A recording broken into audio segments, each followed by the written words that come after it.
자, 중2 국어 읽기 미래인이 되겠고요. 2학기입니다. 4-2 매체 바르게 읽기. 학습 목표. 매체에 드러난 다양한 표현 방법과 의도를 평가하며 읽을 수가 있다. 자, 빠르게 보도록 하겠습니다. 자, 아름이가 쉬는 시간에 이번 달에 나온 학급신문을 읽고 있다. 지나가던 강사님도 함께 보는데 이번 호의 특집 기사는 찾아가자 우리 동네 맛집이야. 이거 봐. 비빔밥 사진을 보니 침이 고이네. 그런데 이 기사에는 음식 사진뿐이잖아. 이 기사만 보고는 음식점을 찾아가기 어려울 것 같아. 맞아. 다른 자료가 더 있으면 좋을 텐데. 자, 아름이가 기사만 보고 음식점에 찾아가기 어려울 것 같다고 한 까닭은 제 기사 제목은 찾아가자 우리 동네 맛집인데 음식 사진만 걸려있기 때문 학급 기사신문에 학급 신문 기사에 어떤 자료를 추가하면 좋을지 이야기해보자. 음식점 위치. 자, 미리가 본 현금 없는 사회 한번 보도록 해보겠습니다. 텔레비전 뉴스가 되겠죠? 여기 쓰인 표현 방법이 뭔지 한번 보자. 진행자. 신용카드 정보를 스마트폰에 넣어서 지갑처럼 쓰는 모바일페이. 이미 쓰고 계신가요? 최근 이 모바일페이의 사용자가 크게 늘고 있습니다. 지금보다 더 보편화되면 빠르면 15년 안에 우리 일상에서 현금이 완전히 사라질 수 있다는 전망까지 나오는데요. 오늘 뉴스에서는 모바일페이가 현금을 대체한 미래의 어느 하루를 그려봤습니다. 땡땡 기자입니다. 자, 이렇게 텔레비전 뉴스이기 때문에 화면도 나와 있죠. 이렇게 자막을 주면은 호기심 유발을 할 수가 있어요. 땡땡 기자. 현금이 사라진 2030년 20대 직장인 어느 일요일. 외출길 지갑은 없습니다. 스마트폰 하나면 됩니다. 편의점에서 요깃거리를 산 뒤에 스마트폰으로 결제 완료. 버스 요금 결제도 스마트폰을 누르면 끝. 점심값도 커피값도 스마트폰을 한번 누르는 것으로 끝. 쇼핑 역시 스마트폰만 되면 결제 완료. 지하철 보관함을 쓸 때도 마찬가지입니다. 지금 다 이렇게 하고 있죠. 네. 회사 선배의 결혼식 접수대 앞에 줄을 서서 축의금을 내는 건 옛날 얘기. 예식을 본 뒤 무인 접수대에서 신랑 측 QR코드를 찍으면 됩니다. 기부도 스마트폰을 한번 누르면 끝. 길거리 떡볶이를 먹고 나서도 마찬가지. 전기요금 납부도 모바일페이로 한 번에. 대학생 동생 용돈도 동생 이름과 금액을 적으면 바로 송금 끝. 모바일페이만으로 보낸 미래의 하루였습니다. 지금 현재 우리가 이렇게 살고 있네요. 2030년까지 안 가도 될 것 같다. 물론 이 뉴스에서 얘기한 것은 2030년쯤 되면은 우리가 현금을 안 쓰게 될 거다라는 얘기죠. 네. 그래서 이렇게 다양한 상황에 대한 영상, 화면이 있고요. 미래 사회를 가정했지만 앞서 나온 장면은 이미 서비스를 하고 있거나 상용할 수 있는 기술입니다. 해외의 경우 스웨덴에서는 현금 없는 가게가 늘고 있고 중국에서는 노점상에서도 모바일페이를 쓸 수 있습니다. 자, 해외 사례를 보여주고 있고요. 그 다음에 스웨덴에서의 어떤 현금 취급하지 않는다라고 하는 그림 보여주고 있네요.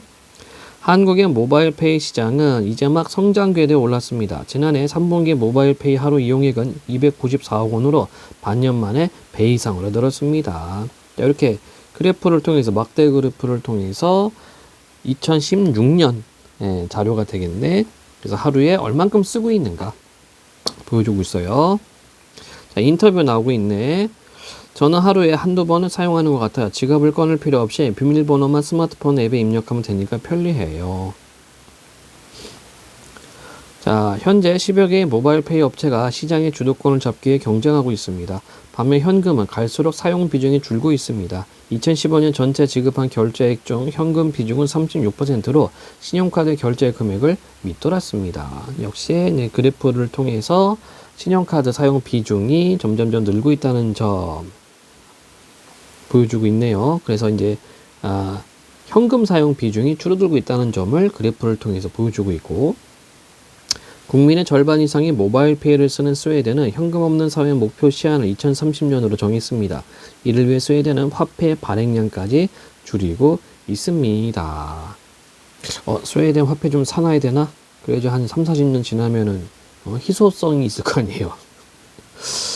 자, 한국은행도 다음 달부터 동전 없는 사회를 위해 시범 사업을 시작합니다. 편의점에서 물건을 산 뒤 거스름돈을 받는 대신 선불 카드에 충전하는 제도입니다.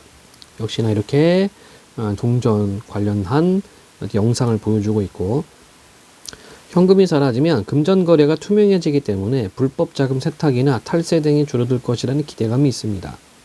반면 가상화폐나 금은 물물 교환 등 다른 은밀한 거래가 늘어나는 부작용이 생길 수도 있습니다. 보안 문제도 해결해야 합니다. 자, 장단점에 대해서 얘기를 하고 있죠. 네. 또 인터뷰 들어가네. 자, 교수님이다. 부정결제 방지 시스템, AI, 사이버 보험으로 위험을 최소화하고 편리성을 증대하는 제도가 필요하다고 생각합니다. 또 이렇게 자막을 붙여놨죠? 자막을 붙여놔서 좀 이렇게 시청자로 하여금 좀 이해가 좀 빠르게 되게끔 하고 있어요. 신용카드에 더해 모바일페이의 빠른 확산 속도를 감안하면 현금 없는 사회는 예상보다 일찍 도래할 수 있습니다. 그때가 되면 동전이나 지폐를 이렇게 박물관에서는 볼 수 있을지도 모릅니다. 다만 현금 없는 사회가 현실화되기 전에 해결해야 할 과제가 있습니다. 아직 현금이 더 익숙한 노년층 등 취약계층이 차별받지 않도록 지원책을 마련하고 모바일페이로 큰 돈을 결제하거나 송금해도 문제가 없도록 확실한 보안 시스템을 갖춰야 합니다. 이렇게 마무리를 하고 있네요. 어디 보자. 자, 이 텔레비전 뉴스의 내용을 정리하면 뉴스를 제작한 의도를 파악해 보자. 텔레비전 뉴스에서 다루고 있는 주요 내용은 미리 가본 현금 없는 사회. 진행자가 도입 시작했죠. 그래서 앞으로 일상에서 현금이 사라질 수 있다는 전망을 보여줬고, 기자 보도를 통해서 미래 현금 없는 사회 하루, 현금 없는 사회를 위한 정책, 현금이 사라졌을 때의 장점과 문제점에 대해서 보여줬고요. 기자 마무리, 현금 없는 사회에 대한 전망과 앞으로 해결할 과제에 대해서 언급을 하고 뉴스를 마무리했습니다.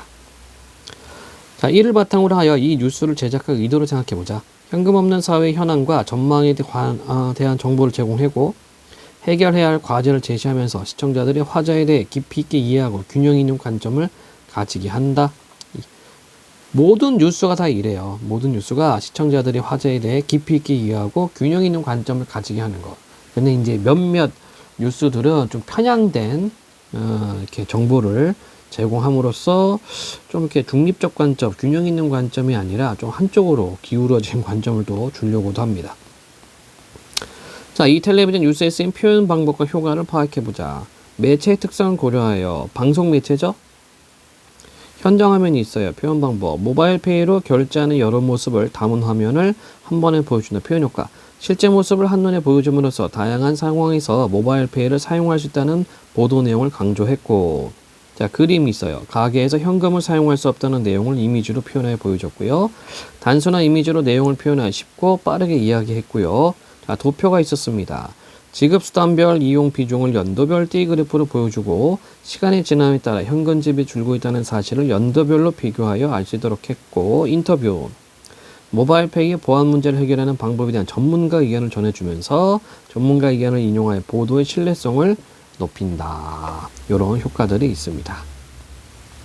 자, 이 뉴스에 쓰인 어휘나 문장 표현을 살펴보고 이에 따른 효과를 말해보자. 편의점에서 요깃거리를 산 뒤에 스마트폰으로 결제 완료. 버스 요금 결제도 스마트폰을 누르면 끝. 점심값도 커피값도 스마트폰 한번 누른 것으로 끝. 스픽 역시 스마트폰만 되면 결제 완료. 자, 이런 식으로 이제 명사형사가 끝을 맺었죠. 이거를 반복했어요. 표현 효과. 일상생활에서 모바일페이를 사용하는 것이 간편하다는 것을 강조하기 위해서. 우리가 문학 공부할 때 시에서 반복하면 뭐라고 그랬어요? 운율 형성의 의미 강조죠. 얘는 이제 시가 아니니까 당연히 의미 강조를 해주기 위해서 반복을 했다. 이 뉴스를 이해하는 데 도움이 된 표현 방법 찾고 그렇게 생각하다. 예, 자막이 있었죠. 그쵸? 그러니까 자막이 있으면은 이렇게 귀로 듣는 것보다 또는 듣다가 잠깐 다른 데 보고 있을 때 놓칠 수도 있잖아. 그치? 그리고 앞뒤 관계를 모를 수도 있는데 들을 때는 그런데 이제 자막이 떠 있으면은 한눈에 내용을 파악할 수가 있죠. 자, 그래서 텔레비전 뉴스 자막의 표현 방법과 기능이 있습니다. 뉴스 도입에서 화제를 간략하게 제시. 기능, 전달하고자 하는 내용을 설명하게 보여주고 관심을 끌어낸다. 진행자 또는 기자의 보도 내용 요약적 제시. 영상이나 음성으로 제시되는 내용을 문자로 보충하여 주요 내용을 시청자들 쉽게 파악하게 한다. 뭐 이런 효과가 있습니다. 자, 모바일페이를 이용하는 까닭을 보여주는 다음 두 자료에 쓰인 표현 방법이 적절한지 평가해보자. 자, 이런 식으로 인터뷰 자료가 있었고 모바일페이를 이용하는 까닭 그래프가 있네요. 이 뉴스의 가를 나로 바꾸어 제시했을 때 표현 효과가 어떻게 달라지는지를 말해보자. 자, 나로 바꾸면 이것으로 바꾸면 설문조사 결과 중 사람들이 가장 많이 한 응답을 쉽게 파악할 수가 있죠. 눈에 싹 보이니까 결제가 편리하다. 여기서는 인터뷰 한 사람만 편리해요라고 하니까 이거보다는 이렇게 그래프를 보여줬을 때 사람들이 편리하니까 이걸 쓰고 있구나 라고 생각을 하면서 객관적으로 느껴질 겁니다. 자, 가와 나의 표현 방법이 어떤 상황에 더 적절하냐. 가는 현장감이죠. 사람들은 실제로 인터뷰를 하니까 나는 객관적이죠. 수치, 데이터화가 되어 있기 때문에. 자, 매체의 표현 방법입니다. 어휘나 문장에 쓰인 표현뿐만 아니라 그림, 사진, 도표, 그래프 같은 시각자료, 인터뷰 등 동영사 자료 등의 방법을 모두 포함한다. 표현 방법의 적절성을 평가하며 읽는 방법, 생산자의 의도를 파악하며 읽어야 되겠고, 매체에 담긴 내용을 설명하려는 대상이나 개념에 적절한지 판단하며 읽고, 자료가 글의 내용을 이해하는 데 도움이 되는지 판단하며 읽으면 되겠습니다. 자, 어디 보자. 자전거 타고 가면 차, 끌고 가면 보행자 이렇게 돼 있네. 제목만 보면은 금방 좀 내용 파악할 수가 있겠죠? 또 이렇게 그림도 나와 있고 사진도. 횡단보도를 건널 때 보행자에 대해서 속도를 내며 달려온 자전거가 쏜살같이 보행자 옆을 스치듯 지나가 화들짝 놀란 때가 있다. 만약 보행자가 뒤에서 달려오는 자전거를 인지하지 못하고 그쪽으로 움직였다면 충돌 사고가 일어날 수 있는 아찔한 상황이다. 이처럼 인명피해가 생길 위험이 있는데도 횡단보도에서 자전거를 탄 채로 건너는 이들은 어디서나 흔히 볼 수 있다. 게다가 신호를 놓치지 않기 위해 전속력으로 횡단보도를 향해 질주하는 자전거도 적지 않다. 신호가 바뀌는 순간과 거의 동시에 자전거가 갑자기 횡단보도에 나타나면 이미 출발하기 시작한 자동차 충돌에 대형 사고로 이루어질 수 있다. 우리 많이 봤죠, 이런 경우, 이런 뉴스들. 그래서 이렇게 실제 사진을 통해서 경각심을 좀 높이고 있어요. 자전거 타고 가면 차, 끌고 가면 보행자. 1,400만 명 가량으로 추산되는 자전거 인구가 활발하게 활동하는 계절이 왔다. 최근에 서울시에서 운영하는 공공자전거 서비스인 따릉이의 보급이 늘고 이용 빈도도 높아지면서 더 많은 자전거가 거리를 질주하고 있다. 그러나 도로교통법상 차로 분류되는 자전거 관련 교통법규에 대해서는 알지 못한다. 우선 횡단보도에서는 자전거를 타고 건너서는 안 된다.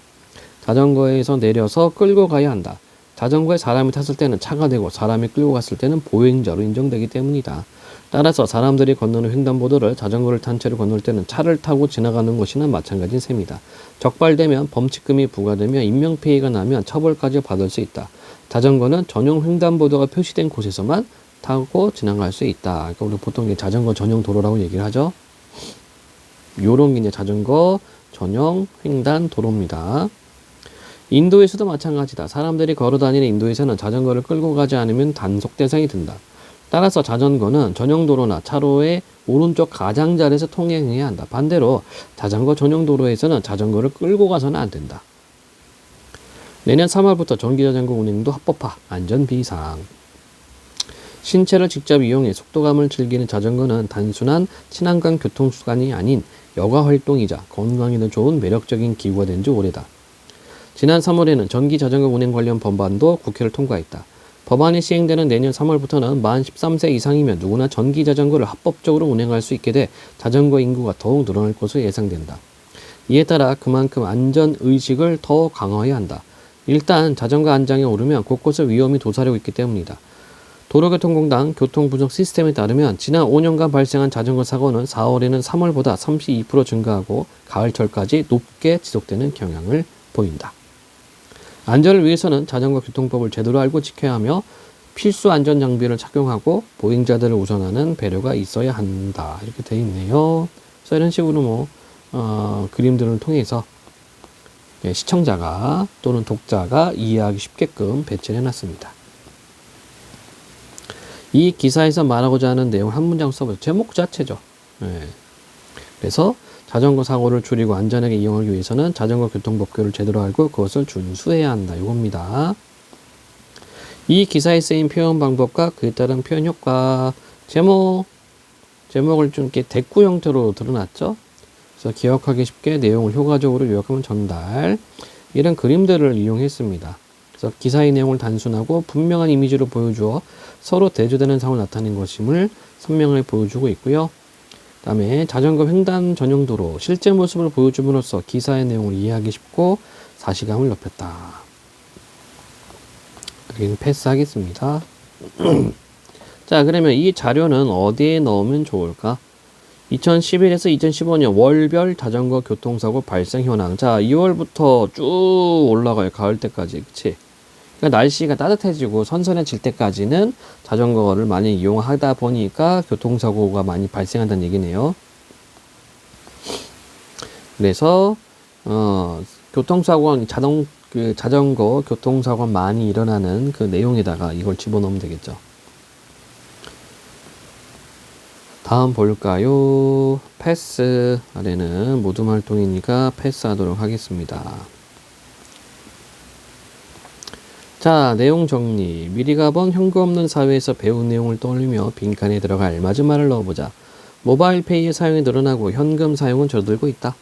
현금이 사라지면 금전거래가 투명해질 것이라고 기대하지만 다른 은밀한 거래가 생길 것이라는 우려도 있다. 현금 없는 사회가 현실화되기 전에 노년층 등 취약계층에 관한 지원책을 마련하고 보안 문제도 해결해야 한다. 맞으면 O, 틀리면 X. 매체에서 글을 읽을 때는 생산자의 의도와 표현 방법의 적절성을 평가하며 읽어야 한다. O. 매체에 쓰인 표현 방법이 적절한지 평가하기 위해서는 독자 의도를 파악하는 것이 필요하다. X. 독자 의도가 아니죠. 작가, 글쓴이 의도지. 다음 패스. 아래로 쭉 넘어갈까요? 여기에는 모둠 활동, 창의 활동이기 때문에 패스하도록 하겠습니다. 자, 이렇게 해서 4-2 4단원 올바른 국어생활 중에서 매체 관련된 교과 내용 읽기를 마치도록 합니다.